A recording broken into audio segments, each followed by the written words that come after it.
আসসালামু আলাইকুম। আজকে তৈরি করে দেখাচ্ছি সামোসার শীট বা রোলের জন্য যে আমরা রুটিটা করি ওইটা। তো আমি এখানে ১ কাপ ময়দার সাথে ২ টেবিল চামচ গুঁড়ো দুধ সাথে হালকা একটু লবণ নিয়ে নেব।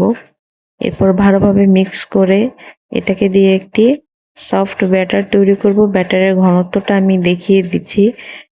আপনি যদি আমাকে নতুন দেখে থাকেন তাহলে অবশ্যই আমাকে সাবস্ক্রাইব করে পাশে থাকবেন। এখানে আমি এইভাবে ঠিক ব্যাটারটা তৈরি করে নিয়েছি।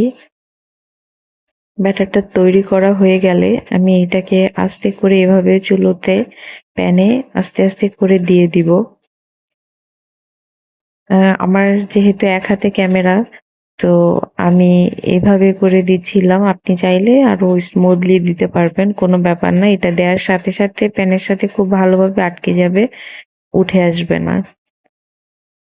আচ্ছা, এরপর আমি আস্তে আস্তে করে এটা থেকে একটি রোল বানিয়ে আপনাদের দেখিয়েছি, রোলের ভাঁজটা।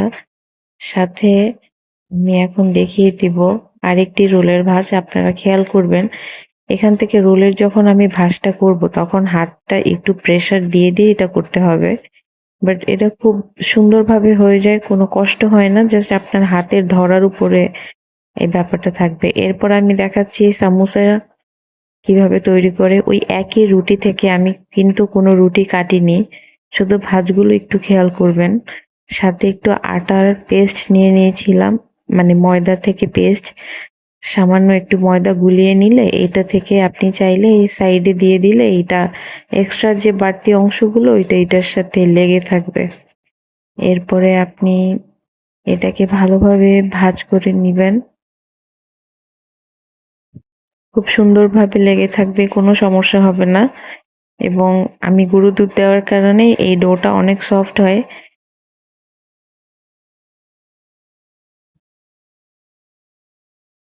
আমি দেখিয়ে দিচ্ছি, এবার ভেজে দেখাবো অল্প তেলে কিভাবে এটা ভাজবেন। আপনি এটা ২টা ওয়েতে ভাজতে পারবেন, একটা ডিপ অয়েলে আর একটা হচ্ছে খুব কম তেল দিয়ে।